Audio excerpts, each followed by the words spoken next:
Thank you so much, Carla. Thank you. Next, a very dear friend of mine, just a wonderful poet, beautiful poet. She was the Beat Poet Laureate of Connecticut until about today. It is Patricia Martin.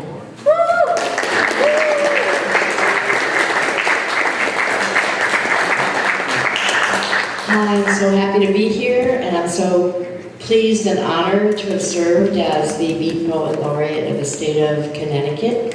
And this is such an amazing assembly, and I thank Debbie and I thank Virginia, because there's righteous words and there's transportive music, and it doesn't get any better than this kind of a sharing. I'm just going to read two pieces tonight. This one I wrote a little while ago, but I think it's probably more pertinent, unfortunately, than ever. It's called The End of the World. Yeah. I was very briefly shown the end of the world.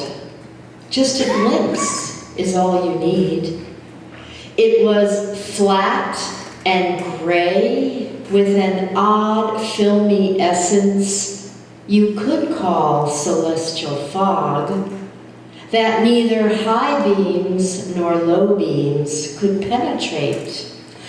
And it had no dimension whatsoever, just an expanse of nothingness, drifting, drifting, drifting into more nothingness, apparently for all eternity.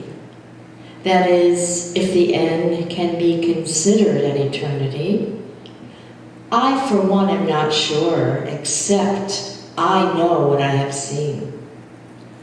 For a long time, I had stopped watching the news, so overstimulating with its disturbing graphic images, garish dancing banners, and the ceaseless yammering of well-coiffed talking heads.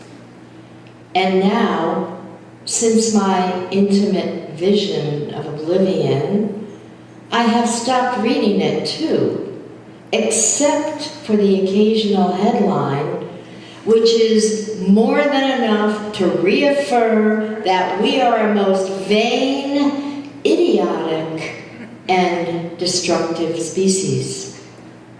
And I am convinced that when the planet has finally had a belly full of our nonsense, magnificent nature will carry on beautifully and, in her infinite wisdom, unceremoniously dispose of us as so much cosmic dust to drift in the flat grayness of nothingness, where we belong.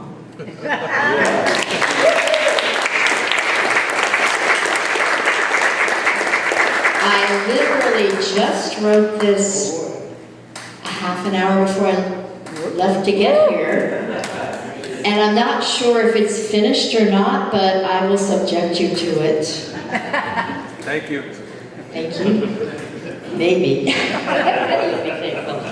I call it The Night I Fell in Love with Leonard Cohen.